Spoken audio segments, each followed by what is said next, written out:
No ar, Cartão de Visita News. Apoio, Grupo Tati de Comunicação e suas plataformas. Ter um banco na palma da mão é ter mais praticidade, é ser Digimais. Pagamentos, transferências, Pix, cartão de crédito, tudo pelo app. Faça mais por você. Banco Digimais, um banco para todos.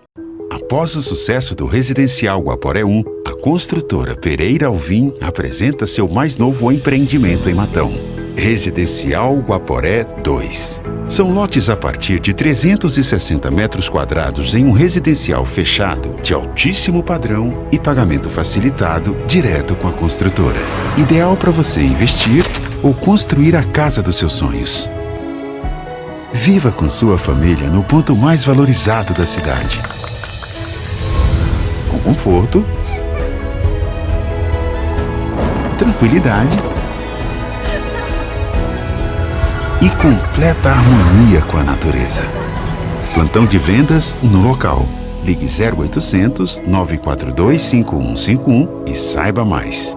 Residencial Guaporé 2. Seu bem viver começa aqui. Pereira Alvim. Sonhamos mais, construímos mais. Informação de qualidade.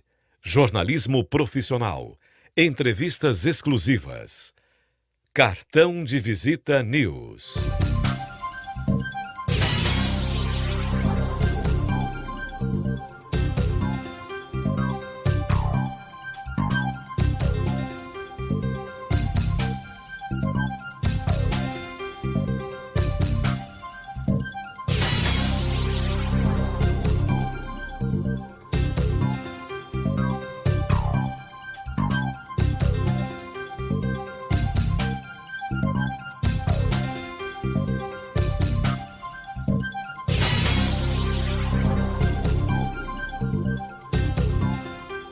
Cartão de Visita News, o seu programa de entrevistas. Apresentação, Zacarias Pagnanelli.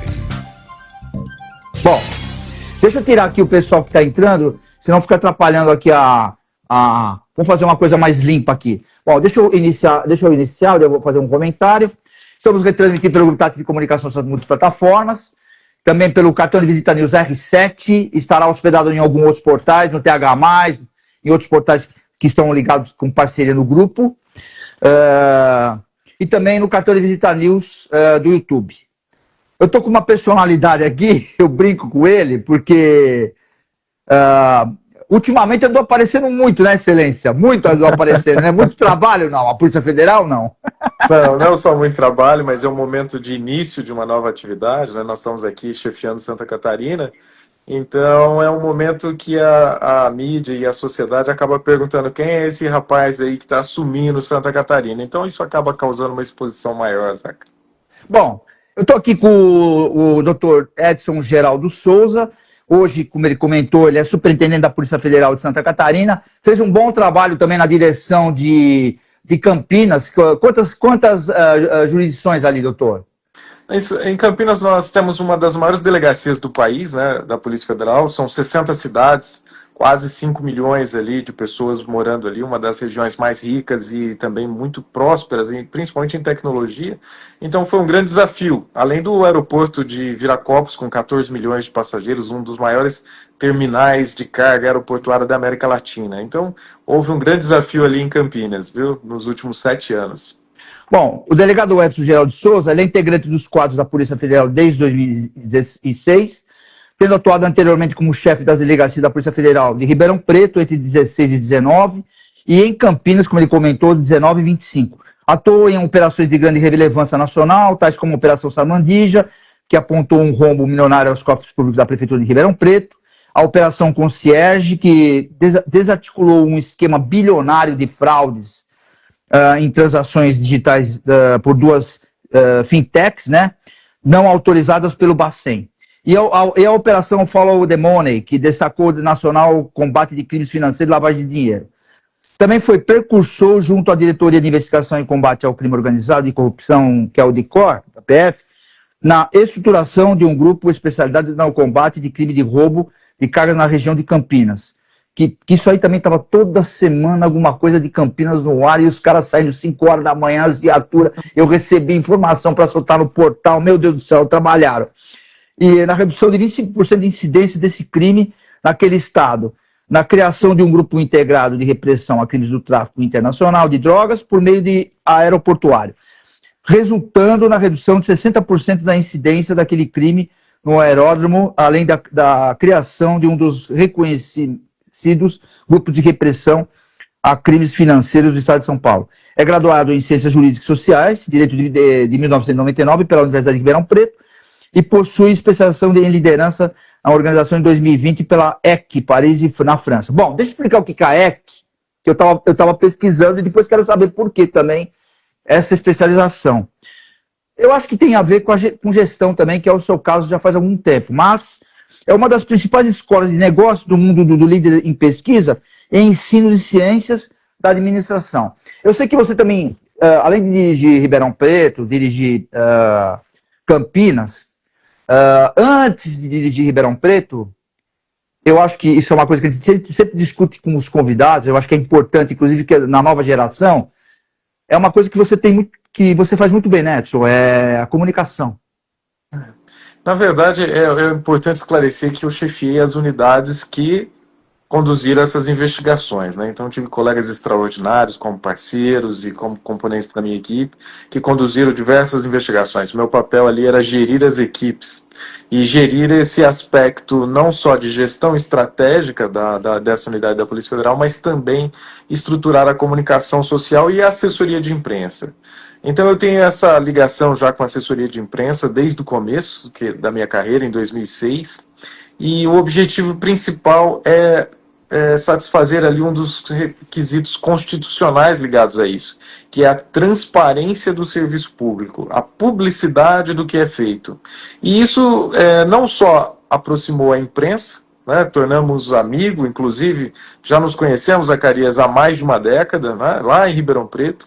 E a outra questão é que aproximou a sociedade, principalmente no estado de São Paulo, ali onde era mais intenso, diária, a situação da Polícia Federal. Então, isso é muito gratificante e também importante para o grupo interno, para que ele seja reconhecido na sociedade. Então, os policiais passaram a ser reconhecidos como integrantes importantes da comunidade, da sociedade, em razão desse trabalho de comunicação social, em razão dessa transparência por meio da assessoria de imprensa.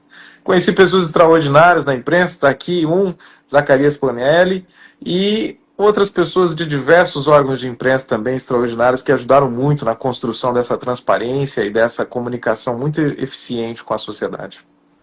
Bom, existe uma certa importância também que o responsável das investigações, inclusive hoje a PF, eu estava conversando com o doutor Eduardo, que é um juiz federal, que eu entrevistei faz 2 semanas atrás, e até eu estava nos Estados Unidos e eu entrevistei ele de lá, inclusive.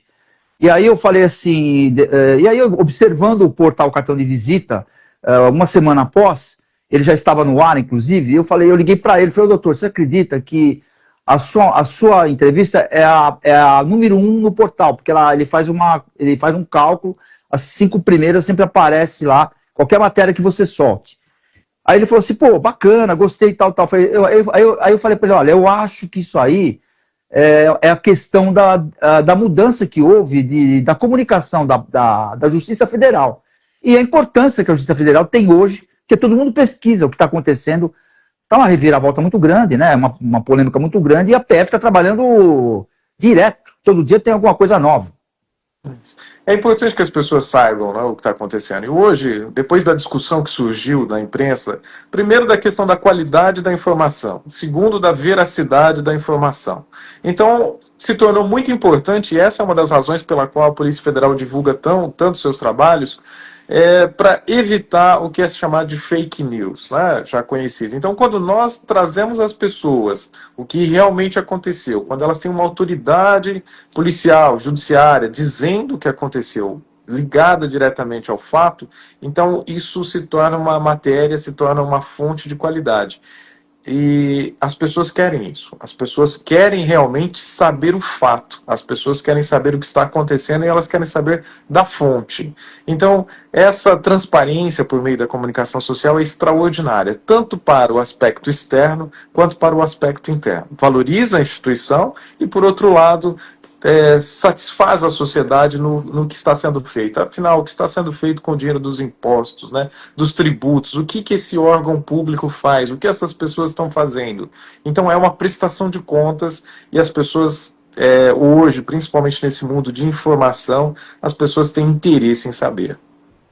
Edson, você acha que essa questão da comunicação que você mencionou, até ligado à Polícia Federal, você acha que passar as informações, isso também é uma quebra de paradigma hoje na instituição, não?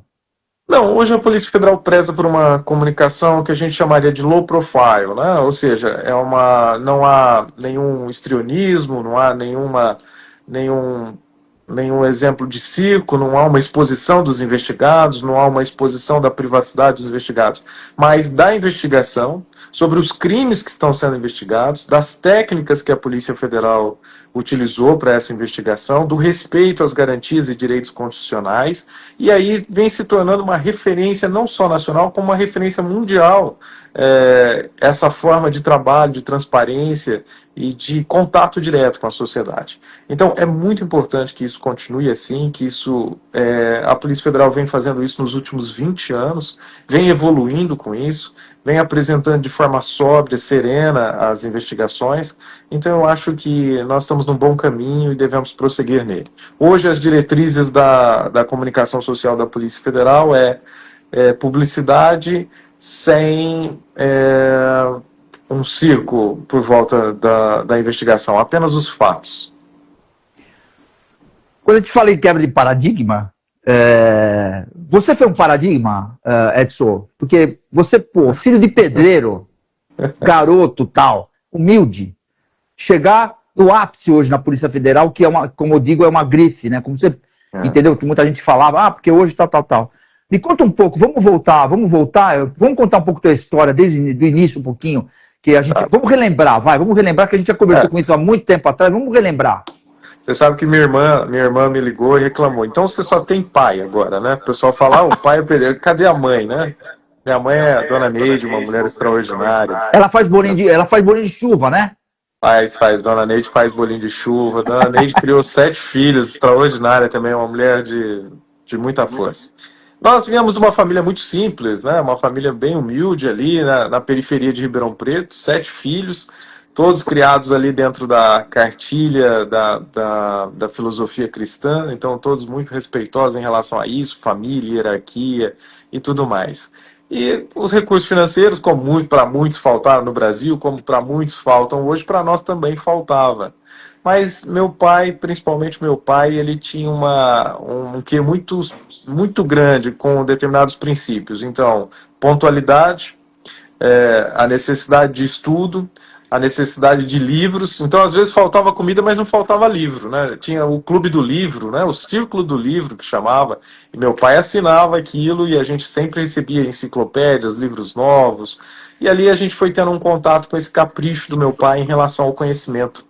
E em razão disso, também trabalhei com meu pai nas poucas vezes, meu pai me ensinou muita coisa como servente de pedreiro, depois passamos a lavar quintal e aí fazer tudo que era necessário para que a comida chegasse, para que a sobrevivência viesse, para que a família continuasse unida, como realmente foi durante toda a vida.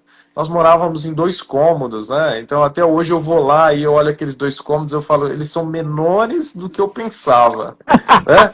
Quando eu era pequeno, eu achava que aqueles 2 cômodos eram grandes, mas hoje, olhando para eles, eu vejo que eles são muito pequenos. E a gente começou ali a nossa história de vida, uma história de uma família batalhadora, extraordinária. Todos nós nos reunimos com frequência, nos falamos com frequência até hoje, e eu nunca estive muito longe deles. Então, esse amor, essa disputa, esse envolvimento com o conhecimento e com o amor, foi o que me permitiu chegar onde cheguei. Tive muitas outras pessoas no meio do caminho que me ajudaram, que reconheceram o meu esforço intelectual ali e também me deram uma força extraordinária.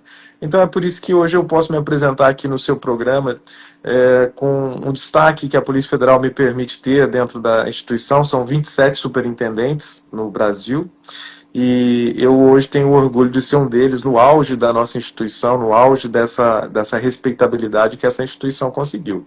Houve sacrifício? Sim. Aprendizado? Muito mais, né? É muito mais aprendizado. Você dá valor às pequenas coisas. E esse princípio das pequenas coisas, da organização, do espaço, do ambiente, do respeito às pessoas, é o que nos permitiu desenvolver uma forma própria de administração e muito eficiente, em que as pessoas se respeitam mutuamente, em que o ambiente é adaptado às pessoas. Então, para quem viveu em 2 cômodos, com 7 irmãos, né, e com 2 pais, hoje qualquer lugar pode ser facilmente organizável. Então, quando o pessoal fala assim, precisamos chamar o Edson para dar um jeito nesse lugar aqui, e realmente eu chego lá e falo, não, isso aqui está fácil, difícil já ficou lá atrás, então vamos arrumar isso aqui. E nós estamos arrumando também. Isso aconteceu em Ribeirão Preto, isso aconteceu em Campinas, hoje nós estamos fazendo isso em Santa Catarina, não só na superintendência, mas nas delegacias todas. As pessoas conhecem como 5S, outro como logística sustentável, há diversos nomes, teorias que podem ser dadas a esse tipo de administração. Mas no fundo, não passa de organizar pequenos espaços para que o maior número de pessoas possam trabalhar nele. Ô Edson, quando você... Eu tenho que agradecer alguém, não? Eu sei que você tem poder de decisão e bastante. Mas eu preciso agradecer alguém por essa entrevista, não? Porque eu sei que às vezes a federal tem algumas coisas. Peraí, vou dar uma entrevista, precisa comunicar pelo menos. Isso existe ou não? Não, existe. Né? Nós temos uma preocupação muito grande. Eu sei que eu tenho uma certa moral aí pela Polícia Federal, até por uma questão de muitos anos e tal, de conhecer as escalas de muito tempo na questão institucional, por ter sido diretor nacional de 2 grandes redes de televisão. Mas assim... eu queria saber se ainda continua. Agora, eu sou superintendente e tal, eu faço o que eu quero. Não é bem assim, tem que comunicar. Na verdade, não há o individualismo, né? A Polícia Federal, o seu primeiro passo é reconhecer que nós somos uma equipe, né? E reconhecer que nenhum dirigente fará nada se não for por colaboração, se não for por contribuição dos que lhe estão confiados. Então, hoje, a Coordenação Geral de Comunicação Social tem diretrizes rígidas para que nós possamos nos manifestar em público. Não é nenhuma restrição, ao contrário, mas são diretrizes para que mantenha-se o perfil não pessoalizado da instituição. Hoje nós temos a Marina Dutra cuidando da coordenação geral, o diretor-geral está sempre bem próximo a isso, e os superintendentes estão sempre bem alinhados com as diretrizes da comunicação social. Então, se eu estou aqui hoje, Zacarias, faz parte do programa da Polícia Federal de exposição inicial do superintendente, para que as pessoas no Estado, no Brasil, saibam o que aquele Estado está sendo feito. Então, nós temos aí um agradecimento ao diretor-geral, doutor Andrei, e também à Marina, e também ao serviço da comunicação social da Superintendência de Santa Catarina. Eu conheci o André já faz algum tempo, na época do... Eu estive com ele acho que umas 2 ou 3 vezes. Eu tive agora também há pouco tempo, em um grande evento e tal, mas eu tive com ele lá atrás. E o André, se eu não me engano, na época ele era do crime organizado. Não sei se eu estou falando bobagem. E a gente teve contato com ele, e até, inclusive, agora, uns 3, 4 meses atrás, eu tive uma promessa de entrevistá-lo e acabei deixando passar. A gente ia bater um papo também sobre a PF. O que eu ia te falar é o seguinte, quando eu falo, você tem vários paradigmas, né? Eu queria falar um pouquinho desse cabelo, não posso deixar de graça, para depois de chegar nas operações. Uma vez eu acho que eu comentei com você, e você falou, inclusive, a questão dela tem que saber quem é o superintendente. Eu quero dizer para quem está nos assistindo o seguinte, eu fui fazer uma visita institucional para o Dr. S. em Campinas, eu tive a oportunidade de andar com ele um pouco na rua, tranquilamente na rua, comandava uma grande delegacia em Campinas. E aí todo mundo cumprimentando ele, eu fiquei impressionado, eu falei... Ele toca guitarra, bateria ou ele é Polícia Federal? A verdade, você sabe, assim, que o cabelo acabou ficando um distintivo, né? Assim, então, não era difícil reconhecer o delegado federal, que era o chefe da delegacia. Tinha muitas operações, né? Em Campinas, você mesmo recebia todos os inputs, todas as informações, os releases e tal. Então, ali nós chegamos a fazer, eu acho que o pessoal lá bateu o recorde, né? Depois que eu saí ainda, eles chegaram a mais de 80 operações, eu tinha chegado a 76 operações. Isso, operações da própria unidade, fora as quase 100 operações que nós dávamos apoio para as outras unidades. Então você tinha ali 150 operações ocorrendo por ano. Num ano de 365 dias, você tinha uma operação a cada 2 dias acontecendo e contando somente os dias úteis. Então a gente estava sempre dando entrevista, sempre atendendo a imprensa, e isso acabou causando uma divulgação involuntária, né, do cabelo. E aí, sempre que a gente estava na rua, as pessoas paravam. Você andou comigo na rua, lá na região de Campinas, então o pessoal parava, queria tirar uma selfie.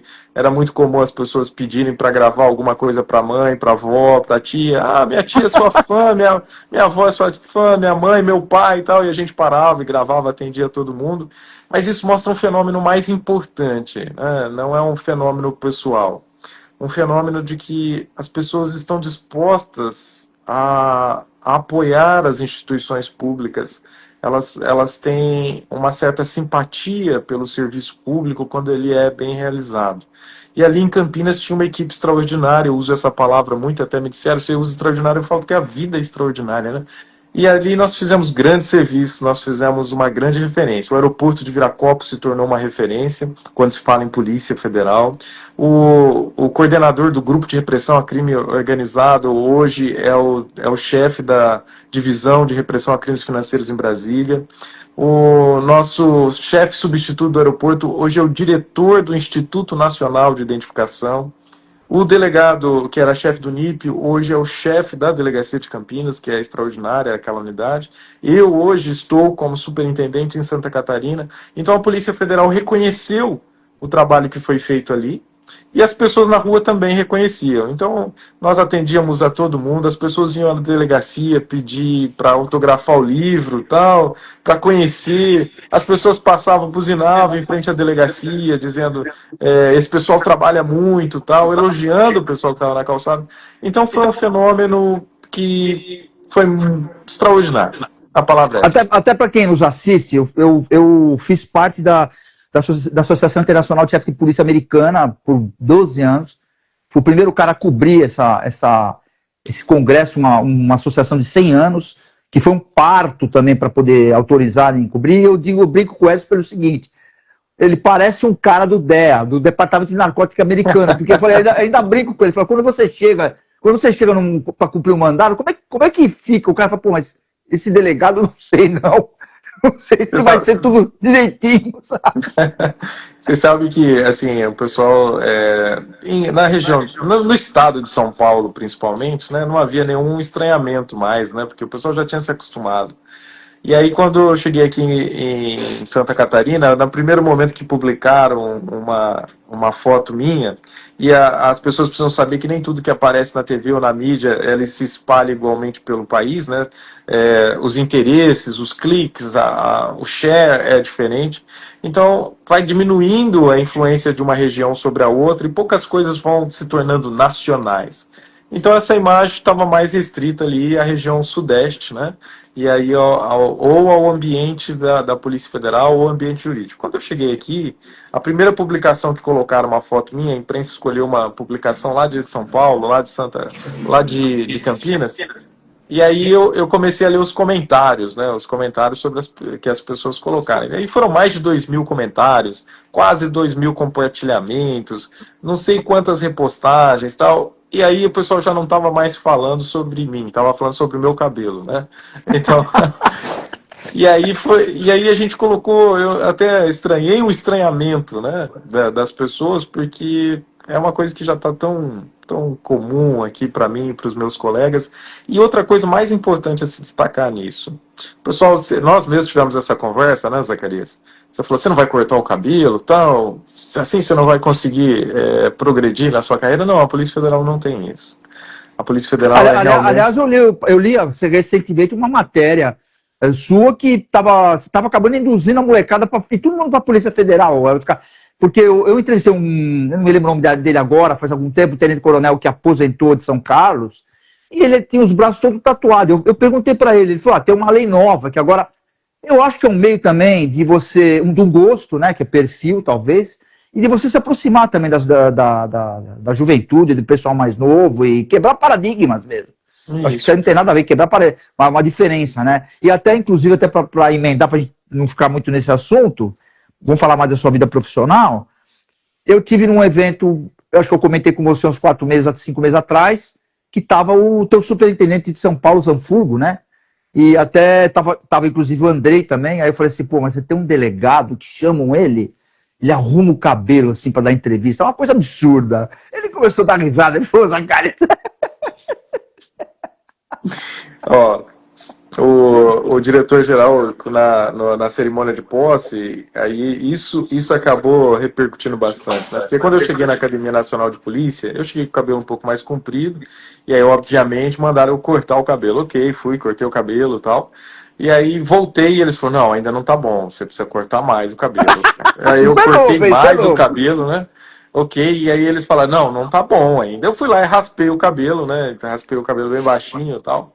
E aí eu falei, agora não tem como reclamar. E aí o diretor-geral, o doutor Andrei, chegou agora na cerimônia de posse e ele falou que em Brasília estava se discutindo o código de conduta dos novos alunos. Nós temos 651 alunos hoje na Academia Nacional de Polícia, pretendemos formar 2.000 até o final do ano. E ele falou assim, não faz sentido a gente mandar o pessoal cortar o cabelo e depois o cara chegar e se apresentar para o superintendente de Santa Catarina, né? Então, aí ele falou assim que isso estava sendo colocado em jogo. É uma quebra de paradigmas, os policiais militares hoje tatuados, tal. Sim, não adianta nós queremos nos afastarmos do que a sociedade é, da liberdade que a sociedade pretende, da expressão do indivíduo. E o que nós estamos protegendo quando nós estamos defendendo a democracia, quando nós estamos defendendo a Constituição, a lei, se não a liberdade das pessoas viverem como elas entendem que é possível e necessário viver. É isso que se fala. O que adianta você ter uma instituição que vai dar segurança às pessoas, se nesse mundo seguro que se pretende dar, as pessoas não possam se expressar como desejam, né? Então é disso que se trata. E a Polícia Federal é muito pródiga no reconhecimento do individualismo, do respeito ao indivíduo. Isso nunca me impediu de receber os melhores convites para os melhores cargos na Polícia Federal e ser nomeado aí pela atual direção-geral como superintendente num dos estados mais desejados aí da migração brasileira hoje. 350 mil pessoas mudam para Santa Catarina, é reconhecido como um estado seguro no aspecto de segurança pública, principalmente nas questões urbanas. Então, assim, nunca me impediu de reuniões. Eu estive com ministros, eu estive com o presidente, eu estive com embaixadores, sempre tranquilamente, nunca ninguém teve uma estranheza em relação a isso, diante da naturalidade que é hoje, né? Então, é isso, é disso que se trata, sobre a liberdade que nós queremos, a segurança que nós queremos dar às pessoas para que elas exerçam sua liberdade. Outra coisa, né? O que importa também é o seu comportamento, a sua vocação, o seu perfil e os resultados, que é o mais importante da polícia, que é o trabalho da Polícia Federal, que é a importância que ela tem hoje. Eu queria te perguntar o seguinte, qual que é a diferença hoje, ou por quê, ou como está sendo, de você sair do interior de São Paulo e ir para um estado praiano, né, na realidade? Como é que... porque, como você falou, Santa Catarina tem essa questão de segurança.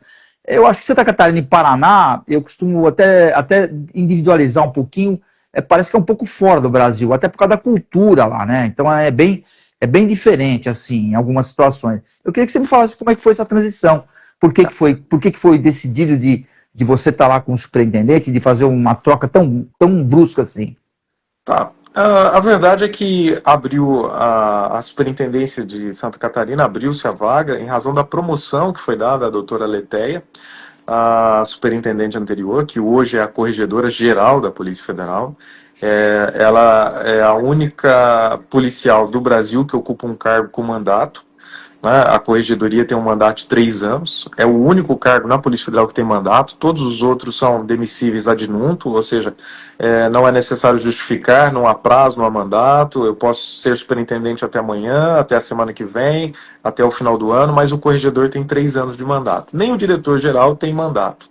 Então, era um cargo estratégico que abriu-se, em razão da promoção que se deu para o diretor de gestão de pessoas para a Bélgica, se tornou um adido na Bélgica, é um representante da Polícia Federal no exterior. A DGP, então COGER, assumiu o cargo de DGP e a Superintendente de Santa Catarina assumiu o cargo de COGER. Então buscava-se um perfil específico de gestão para a continuidade dos projetos que estavam aqui, e a Polícia Federal tem um banco de perfis ali, ela busca as pessoas de acordo com o momento ideal de determinadas funções, e eu, por sorte, preenchi esses requisitos aí e vim para cá. E eu estava conversando com um colega seu da imprensa, e aí ele falou assim, como que é onde você estava, né? Aqui em Santa Catarina, aqui em Florianópolis. E aí eu falei assim, olha, o interior de São Paulo é extraordinário, tem recursos assim, assim assado, tem uma pujança econômica, tem uma estrutura médica, comercial, industrial, tal, tal. E aí ele me interrompeu e falou assim, mas não tem praia. Pô, Eu falei, isso ok, aí. vamos mudar de assunto. Então, realmente, não tem como discutir. Aqui, vocês não podem ver aqui, tá escuro aqui, a sacada, mas eu tô aqui, atrás de mim tem um dos morros mais extraordinários aqui da ilha, né? Então, a beleza aqui é exuberante, as pessoas são muito agradáveis, são muito acolhedoras. É um estado que realmente tem orgulho de si, eles têm orgulho. Então, quando eu falo aqui, eu até cheguei para os policiais, os policiais falaram, a nossa superintendência, a nossa Polícia Federal, e aí eu ando com as pessoas, eu falo, o nosso estado. Então, as pessoas aqui têm orgulho dessa beleza toda e da estrutura que possuem aqui. Então, é bem interessante essa mudança. Por quê? Porque aqui tem praia. Bom, Aliás, eu nem esperava um estranhamento das pessoas aqui, porque eu falei assim, todo surfista, o roqueiro tem o cabelo comprido, né? Mas aí, ok, estamos aqui. bom, o Dr. Edson, ele é autor do romance O Arco do Fogo e palestrante convidado da Universidade do Porto para falar sobre esse tema. Vamos voltar a esse tema, o que é? Vamos explicar para o pessoal do que se trata? Acho que a gente já comentou isso há muito tempo atrás. Esse livro é o seguinte... em 2008, a Polícia Federal instituiu a Operação Arco de Fogo, que durou até 2012. Né? Foi um dos períodos de menor desmatamento da história da Amazônia, com essa operação, que era coordenada pela Polícia Federal e contava com o IBAMA, o ICMBio e a Força Nacional, em que nós tínhamos patrulhas com poder de investigação, de autuação administrativa ao mesmo tempo e de força policial. Então essas patrulhas eram colocadas estrategicamente nos pontos que serviam de conexão e logística para a madeira que saía da Amazônia. E eu fui responsável pela coordenação da base, por um período, da base Santarém. E foi no auge da discussão no Congresso do Código Florestal, que mudava muita coisa. Também foi o auge do desmatamento ali na região, na cidade de Uruará. E eu estava no epicentro ali do desmatamento, com a discussão em Brasília sobre quais seriam os destinos do Brasil em relação ao desmatamento. Isso me colocou no meio de um conflito social e um conflito econômico da região. E eu estava ali como um defensor da lei, mas ao mesmo tempo não era bem-vindo, porque era uma pessoa que estaria contrário à atividade econômica, à subsistência das pessoas e também ao crime organizado que lá funcionava. E isso gerou uma história que, quando eu saí de lá, eu falei assim, se eu contasse história na mesa de bar, as pessoas não vão acreditar. E eu contava insistentemente como acontecia, as pessoas não acreditavam. Eu falei, tem uma solução, isso aqui, eu vou escrever um romance e vou expor isso aqui como realmente aconteceu. Vou fundamentar juridicamente. Isso! Quando eu escrevi o romance, houve uma explosão. Nos primeiros capítulos ele foi escrito junto com o João Carlos Borda, né? Na época ele era o repórter do do Fantástico e do Globo Repórter, um repórter de rede. E aí a gente escreveu, depois ele acabou abandonando o projeto, mas eu continuei. Aí a gente acabei o livro, e o livro foi um sucesso instantâneo. Tão instantâneo que imediatamente surgiu o convite para que a gente fosse à Universidade do Porto, para comentar sobre esse livro que falava sobre a Amazônia. E as pessoas leem até hoje, empolgadíssimas, esse livro. É o primeiro de 5 livros, eu ainda tenho que entregar os 4, a editora está no meu pé. E aí eu falo que eu não estou tendo tempo, e a verdade é que é um livro que realmente faz a diferença para as pessoas entenderem o que é realmente a Amazônia. Hoje o trabalho da Polícia Federal é diferente, tem uma diretoria específica para a Amazônia, um trabalho científico. Eu acho que precisa ser bem técnico. Tem lugares que precisa ser, eu diria, especializado, o cara precisa ser técnico naquela área, porque é só ali, são situações adversas naquele local. Tem que ter cara que manja, entendeu? Isso, nós temos um centro, né, um centro ali de monitoramento, de trabalho da Polícia Federal na Amazônia, mas a gênese é aquele pessoal que foi lá e desbravou e fez com palito de fósforo e alicate e arame o trabalho, foi na Operação Arco de Fogo, quando nós realmente conhecemos, quando a Polícia Federal se inteirou realmente daquela demanda social, econômica e ambiental. E hoje, já com outros métodos muito mais modernos, satélites, equipamentos e assim por diante, tem uma estrutura completamente diferente, muito mais eficiente que aquela. Mas a história é de derrubar o indivíduo da cadeira. Tá lá, quem quiser conhecer. Eu vou fazer no início foi feita uma pequena biografia, mas eu preciso falar. Eu quero repetir algumas coisinhas aqui. Ele tem algumas atuações relevantes. Ele foi responsável pelo Serviço Social de Comunicação de Ribeirão Preto, você já comentou, em 2008 e 2019. Foi coordenador da Operação Cassino de Ribeirão Preto. Eu queria que você me explicasse, porque eu não me lembro disso. Operação de repressão à organização criminosa voltada ao contrabando, exploração de jogos de azar e corrupção policial, em 2008 e 2012. Representante do Serviço de Informação ao Cidadão de Ribeirão Preto, 2010 e 2016, e gerente de projetos de gestão estratégica da Polícia Federal de Ribeirão Preto, 2010 e 2015. Por que eu estou falando e voltando o tempo? Porque eu garanto que isso ele está usando hoje na experiência dele. Entendeu? Tudo a gente agrega. E, inclusive, esse curso que você fez na França, que eu fui pesquisar o que era o EC, né? EC. O que era? O HTT, né? Primeiro que essa Operação Cassino mostra, uma das coisas que mais evidencia um aspecto sociológico do crime. Eram as famosas casas de bingo clandestina. Nós tivemos um período antes de 2010 em que os bingos eram permitidos, então tinham aqueles bingos gigantes nas cidades, que as pessoas iam, e depois aquilo caiu em vedação, em proibição. No entanto, havia ali um mercado a ser explorado de pessoas que gostavam de máquinas caça-níqueis. E começou a clandestinidade, né?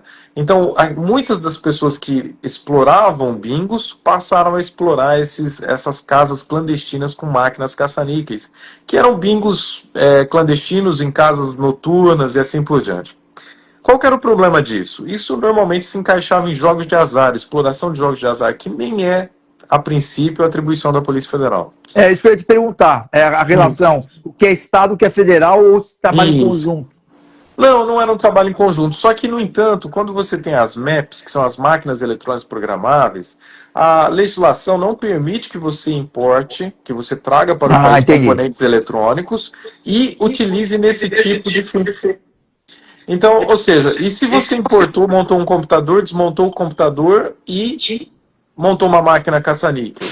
Não, isso também não permite, porque retroagiria ali a condição de importação ilegal para a destinação final de importação. E isso configurava o contrabando. Esse era o entendimento na época. E contrabando é um crime de atribuição constitucional da Polícia Federal. Como se não bastasse isso, para que aquilo funcionasse, começou a necessidade de corrupção policial. Porque se você monta um bingo, uma casa, daqui a pouco tem movimento, o movimento aumenta, é muita gente entrando à noite, ninguém movimentando durante o dia, não é uma casa comum, a casa normalmente tem vidros escuros e assim por diante, isso chamava atenção, havia denúncia por parte dos vizinhos, né, de que ali havia algo clandestino. E, obviamente, bastava que a polícia chegasse e aquilo seria fechado. Para que não houvesse esse tipo de situação, os criminosos começaram a pagar policiais. Primeiro policiais militares, depois policiais civis, e começaram a dizer que estavam pagando também a Polícia Federal, que já havia passado por uma por uma mudança gigante e já havia passado por uma limpeza institucional nas operações Lince, então não estava aceitando isso. E aí, em razão disso, nós resolvemos entrar no jogo e terminar de vez com aquelas organizações ali que cuidavam de bingos clandestinos. Essa operação de 2010, o que ela traz como lição social?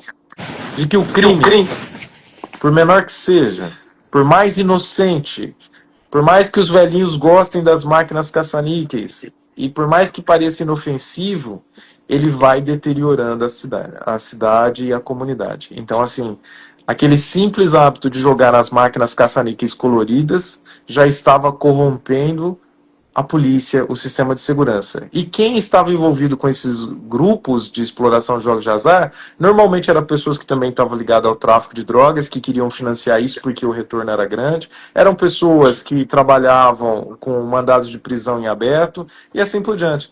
Então, aquela diversão pura e simples dos velhinhos, vou dizer assim, porque é assim que a gente tratava na época. Então, esses usuários acabam viciando, né? Perdendo o dinheiro, o pouco dinheiro que tem também. Aí nós começamos a receber ligações que o pai, o avô, o tio, a mãe não chegava com o salário em casa. A pessoa passava no banco, pegava, passava no bingo e deixava o dinheiro ali, entende? Então, assim, começou o aspecto social. Então, um crime que aparentemente poderia ser inofensivo, era um mero parque eletrônico de diversões, passou a corromper todo o sistema de segurança de uma sociedade e a segurança social das pessoas mais idosas.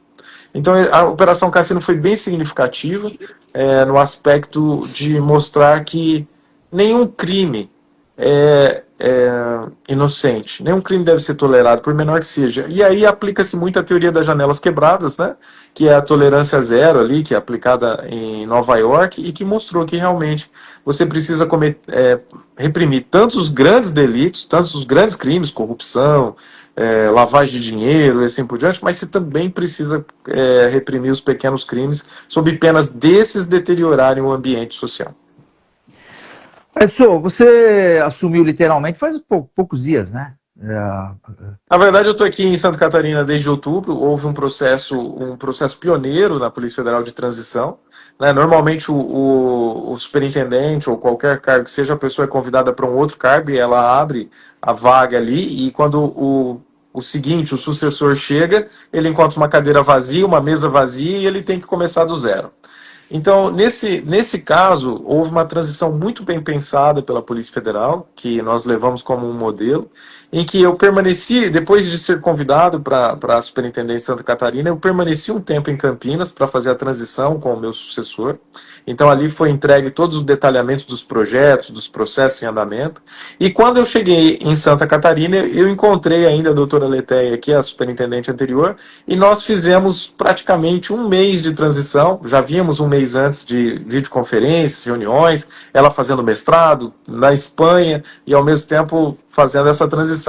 Então, o que eu assumi oficialmente foi em dezembro do ano passado, mas eu estou aqui desde outubro nesse trabalho de transição e de mapeamento e diagnóstico do Estado e da estrutura da Polícia Federal. Então, agora nós começamos a trabalhar duramente já.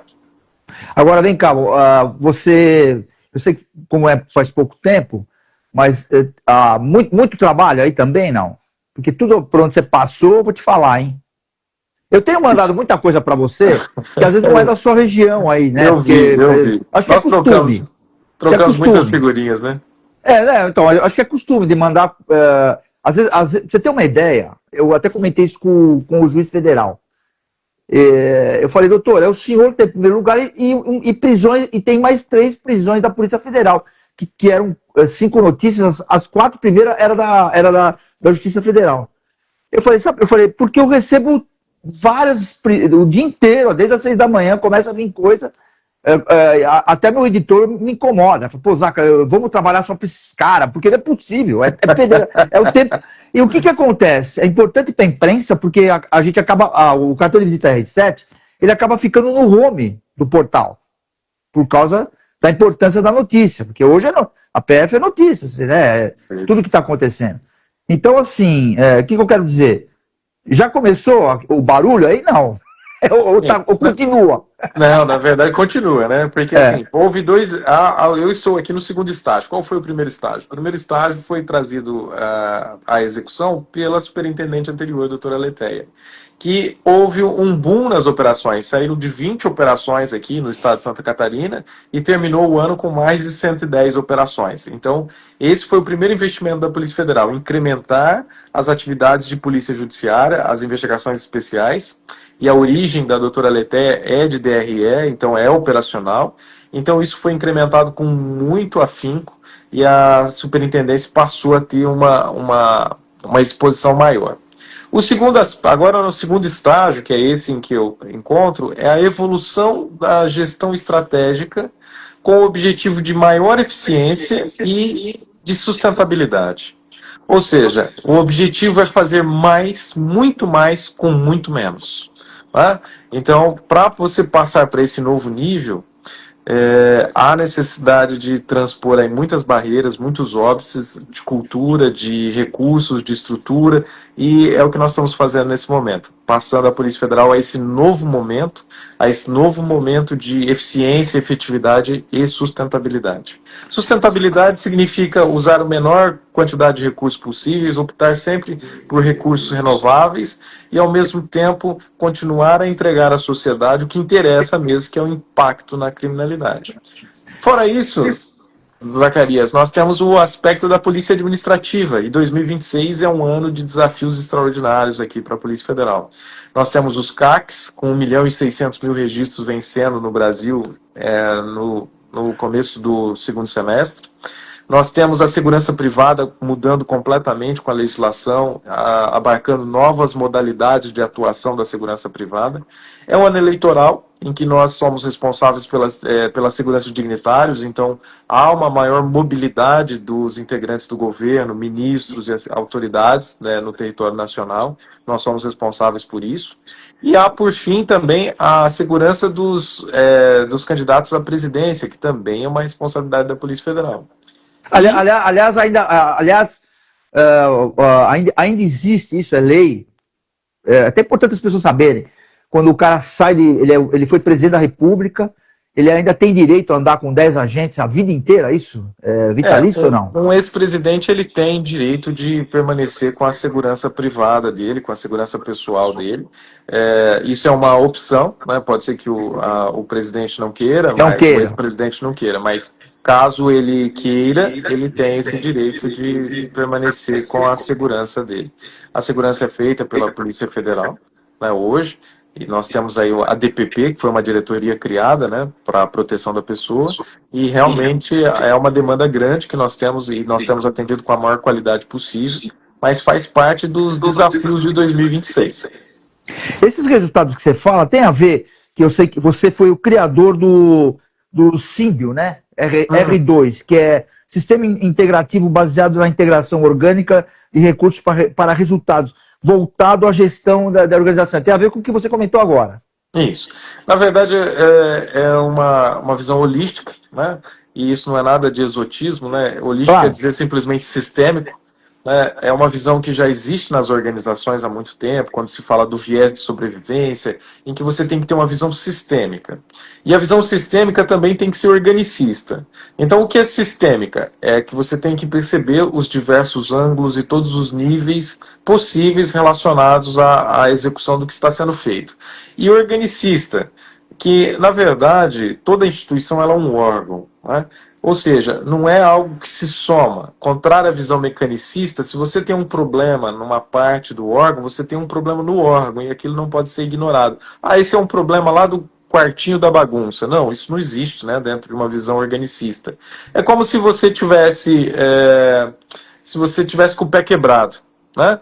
E aí você fala assim, não, mas você pode jogar futebol normalmente. Não, você não pode. Não, mas é só um pé. Não, não é só um pé. É uma parte do corpo com a qual você não pode fazer muita coisa na mobilidade. Então, assim, quando você tem essa visão mais integrativa, quando você entende que cada indivíduo, cada ambiente, cada material, cada recurso, cada processo, ele está intimamente ligado num todo, então você começa a administrar de forma diferente. O Símbio R2 é isso. Ele se baseia no que nós podemos dizer que nada é somado. Tudo é uma inovação a partir da sua inserção dentro de um sistema. Então isso ajuda as pessoas a trabalharem melhor, ajuda a instituição a usar os recursos de forma melhor, e nós aplicamos isso em Ribeirão Preto, que foi onde eu comecei a desenvolver esse sistema de gestão, nós aplicamos isso em Campinas e foi um sucesso total, e agora nós temos o desafio de implantar isso no estado inteiro, né? Desenvolvendo uma mentalidade de gestores que tenham essa visão sistêmica e estratégica ao mesmo tempo. O que você gostaria de responder que eu não lhe perguntei? Porque são tantas coisas, Edson. Eu queria te perguntar o seguinte, isso veio na minha cabeça hoje. Vocês têm mandado para cumprir às vezes, e às vezes não sempre. E às vezes você fala assim, e às vezes eu sei que a maioria dos mandados, a maioria, não sei em percentual isso, mas já está havendo um mexe-mexe que a Polícia Federal já está investigando. Mas e aí é solicitado por vocês, então um mandado de busca e apreensão e papapá, que é o que está acontecendo muito, literalmente hoje, virou uma prática hoje, né, profissional nessa questão jurídica federal aí. Existe alguma coisa, por exemplo, que aparece alguma coisa algum mandado para fazer alguma coisa que vem de outro órgão que vocês não estão envolvidos e é papel de vocês, não? Não, isso não. Não, sempre vocês estão envolvidos. Sim, a Polícia Federal não cumpre mandados de outros órgãos, né? Isso não, claro, não condiz. Então, assim, o que existe são investigações, muitas investigações, né? Muitas delas nós chamamos de investigações especiais, que são investigações que usam recursos especiais, que usam equipes específicas, altamente treinadas. E essas investigações normalmente vão resultar nas operações, que são decorrentes de representações da Polícia Federal por mandados de busca, de quebra de sigilo, por prisões e assim por diante. Prisão, seja ela uma prisão temporária, seja uma prisão preventiva. Então, normalmente, as operações, em 100% dos casos, as operações da Polícia Federal são baseadas nas suas representações.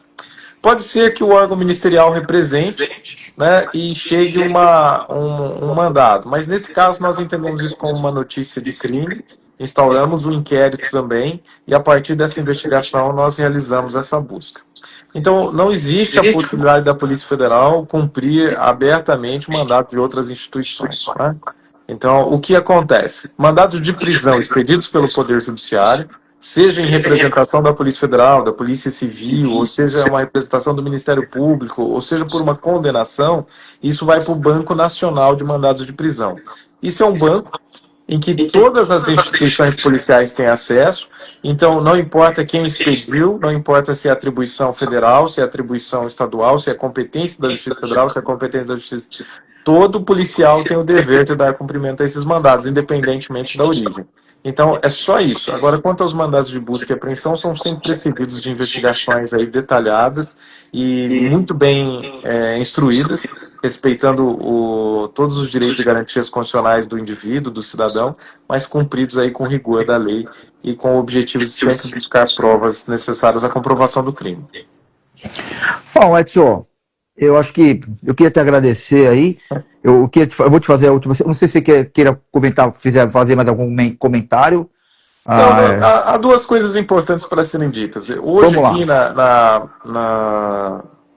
na sede da Polícia Federal em Santa Catarina, nós recebemos a alta cúpula da Segurança Pública do Estado de Santa Catarina, uma reunião muito produtiva para alinharmos as ações estratégicas, tanto do âmbito federal quanto do âmbito estadual, e as questões em que nós, por conexões, nós podemos trabalhar juntos.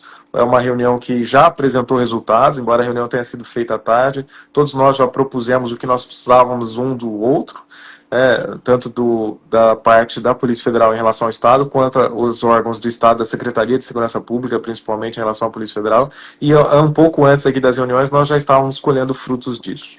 Então que a sociedade de Santa Catarina saiba que nós estamos trabalhando com afinco e dedicação. O segundo aspecto é que a Polícia Federal vem trabalhando num projeto de valorização da própria Polícia Federal e de um sistema muito mais inteligente de remuneração, que é o sistema baseado na própria descapitalização do crime, sem onerar o erário, sem onerar o pagador de tributos. Então, o que significa isso? Que a exemplo de outros órgãos que já fazem isso, a Polícia Federal hoje trabalha para emplacar um projeto de lei, em que o dinheiro que vai servir à remuneração dos policiais vem do próprio crime. Então, aquilo que é apreendido, aquilo que é retirado do crime, vai para um fundo, e esse fundo servir aí de base para a remuneração, de forma a desonerar o erário, de forma a desonerar aí o cidadão. Então, é mais uma forma que nós estamos buscando de evolução. Agora dependemos do Congresso Nacional, nós estamos buscando apoio para isso, para que nós possamos criar mais essa parte moderna de remuneração e de alívio aí aos cofres públicos. Bom, eu queria perguntar para o doutor, fazer a última pergunta para encerrar, para o doutor Edson Geraldo de Souza, delegado da Polícia Federal, hoje está como superintendente da Polícia Federal de Santa Catarina. Para quem que ele entrega o cartão de visita dele? Zacarias, meu cartão de visita eu entrego para você, meu Para parceiro de longa data, né? Nós estamos juntos há mais de 10 anos. Tem gente mais importante do seu lado aí, não pode parar com isso. Tem. Vamos entregar para sua mãe que faz bolinho de chuva, pelo amor de Deus. Não, minha mãe, um beijo, já estou chegando lá para ela, meu pai também, meus irmãos extraordinários, minha filha está aqui passando as férias comigo, agora é o contrário, né? Então essa moça que eu vi com você é sua filha. É minha filha, Você tinha comentado em Campinas, pô, bonita ela, hein? Parabéns, pô. Muito bonita, Alice. Eu posto foto com ela e o pessoal acha que é minha namorada. Eu falei, não é minha filha. Isso aí não é paradigma, né? Porque hoje o cara mais velho tá com mulher mais nova, hoje, pelo amor de Deus. Então, assim, a Alice é uma pessoa extraordinária, minha filha. Então, assim, a essas pessoas, meu amor, minha dedicação, a minha família, eu sou muito grato a eles por todos os princípios, o amor, o carinho e tudo que me excederam. Aos meus amigos extraordinários que eu tenho, aí lá em Ribeirão Preto, né? Porque tu tá nos Estados Unidos agora, mas, assim, Ribeirão Preto é a minha cidade em que a gente vai, senta na calçada, come bolinho de chuva, toma café e dá risada. Então ali eu tenho muitos amigos que eu espero estar... É só avisar quando você estiver lá, viu? Exatamente. E aí fazer o bolinho de chuva, né? Espero que chova, no dia que fica melhor. Eu vou prestigiar. Isso, você vai gostar. Você vai torcer por outras oportunidades. Mas profissionalmente eu tenho uma equipe extraordinária aqui em Santa Catarina. Alguns amigos vieram de São Paulo para ajudar nessa empreitada. Outros, 90% já estão aqui, são colegas de Santa Catarina mesmo, que estão ajudando nesse projeto que nós temos. Colaboradores, terceirizados. Esse pessoal é um pessoal extraordinário a quem eu agradeço muito. Pessoal da Secretaria de Segurança Pública de Santa Catarina, que me visitou hoje, com quem nós vamos trabalhar muito. Mas meu cartão de visita vai para você, viu? Puta, eu fico lisonjeado. Para mim é um grande prestígio. Eu te agradeço, Edson. Inclusive, eu gostaria também de agradecer os apoiadores do programa, que já faz algum tempo. Inclusive, eu quero agradecer também o Cleiton Cambuim, que dá estrutura. Nós temos um podcast aqui na Flórida, e também o Martonho Pinto, que também montou estrutura para o nosso pessoal, para que a gente se hospedasse e tal. O Martonho é um grande administrador de imóvel, de construção civil, um cara que está... E conhece o nosso programa já há décadas, entendeu? O cartão de visita está fazendo quase... Quando eu falo décadas, até estou exagerando, mas está fazendo quase 20 anos já. Record News, Rádio Record, imagina. Tati já está há alguns anos, então eu que quero agradecer. Edson, sinta-se abraçado, meu amigo. Boa sorte aí, viu? E divirta-se. Quando você vai à operação, você vai com o cabelo solto ou você amarra ele? Não, eu já não vou mais nas operações, né? Mas... o superintendente não vai, né? Mas assim... Só acompanha de perto. Mas eu já tenho que ir de cabelo solto hoje, né? Eu ia te dar entrevista de cabelo preso, mas eu sabia que você ia ficar chateado. Eu falei, não, pô, e o cabelo? Você tem que pôr o cabelo, pelo amor de Deus. Era bullying com o seu programa. Não, eu acho que o comportamento no comportamento se diz que as coisas se repetem e que a gente tem que quebrar paradigma. E isso aí acaba, de uma maneira ou outra, estimulando algumas pessoas para que comecem a enxergar de uma outra forma. Edson, então, obrigado, viu? Boa sorte aí.